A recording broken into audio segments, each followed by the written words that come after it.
the album for this movie was really good. I really liked the album. They had some really good songs. Well, of course, I really liked the album. I love Jay-Z, and Jay-Z had a song with Nipsey Hussle in it, so I was really excited.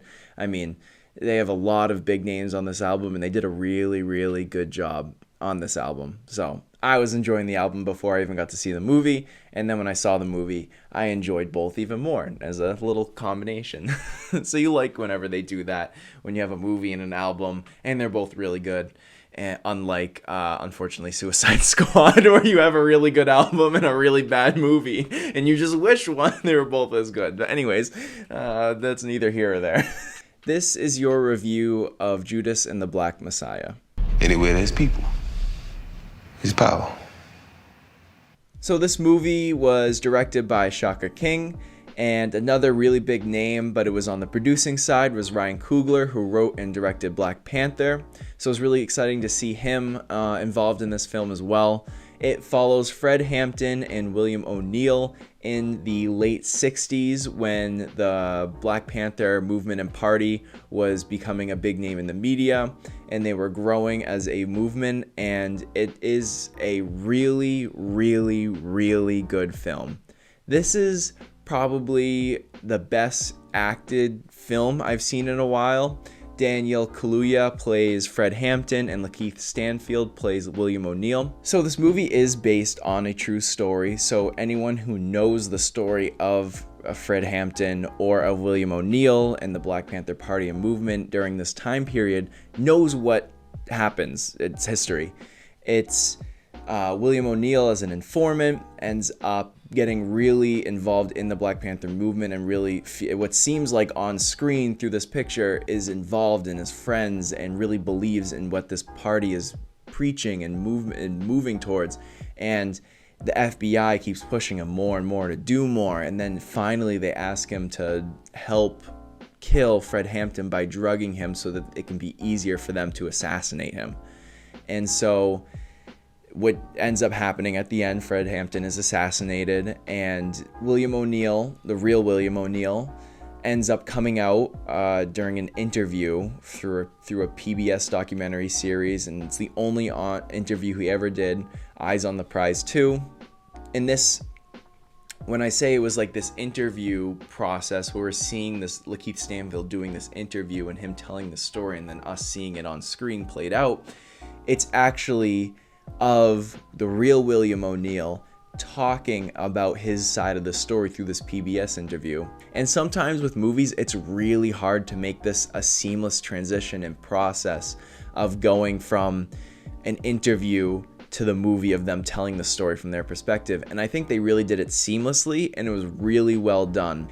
Lakeith Stanfield, it's really awesome when you get to see an actor act within a role, if that makes sense. Let me explain when I say that, when an actor acts within the role. So when you know that the actor Lakeith Stanfield, who's playing William O'Neill, who is an informant, which means he has to act a lot of times for when he's around the Black Panther group or when he's around the FBI agents, how he feels or how he's suppressing feelings, and his choice of the emotions he's suppressing or letting go, or his facial expressions. That's all really, really cool to see on screen, because you can kind of watch and you can tell and you can think about his inner workings of his mind and why he's expressing this and not expressing that. I like that. I think it was really good. And I think Lakeith hit it out of the park. I think it was really good.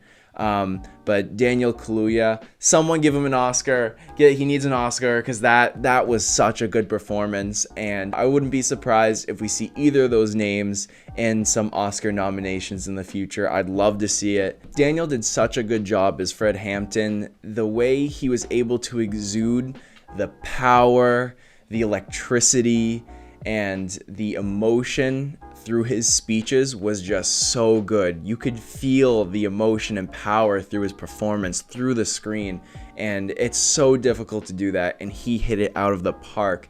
It was really on full display, which was my favorite scene, is when Fred Hampton just gets out of jail and he goes and speaks to a large group, one of their large groups, I think in a function hall, and that speech is so good. His emotion, it's all just so good. And Lakeith Stanfield even has a really good moment in that scene where he sees his FBI agent that he reports to in the crowd, and he's trying to suppress emotions that he's actually supporting what Fred Hampton's saying, and what he's realizing his FBI agent is seeing in him come out. It's just such a good scene. It's just so powerful. You know what I think's crazy? Fred Hampton was killed at 21. He was assassinated at 21 years old. So that means all that he did leading up to when he was 21, he's so young, and the power and the impact he had on with everyone around him in this political party and this movement, it was just so crazy to me. I'm 24. I don't know if I could create that that big of a movement and have that much of an impact. It's absolutely insanity to me. And to be assassinated at such a young age, it was just it's such a heavy movie though. It was just really heavy. And it's hard to put in words how heavy this movie actually is, but that doesn't take away from how good this movie is. As much as this movie is about Fred Hampton, it really is about a revolution. And it shows you, as Fred Hampton said, you can kill a revolutionary, but you can't kill a revolution. And this movie was definitely put out and intended to be put out at the right time. I think it's important to watch, and I think it's very relevant to today and what's happening, especially in the States. And I really, really enjoyed this movie. Yeah, so overall, this movie was intense. It was powerful. It was disturbing, but it had some Oscar-worthy performances in it, and it could be an Oscar-worthy movie for sure. I would look out if this is in the running in the Oscar time period, whether it's this Oscar season or the next one, I would look out, because there's definitely going to be some names from this movie and possibly this title on some of the best pictures, because it definitely is up there. And for that, I am giving it a 9.1. It was really good. I highly recommend it. If you have HBO Max, watch it.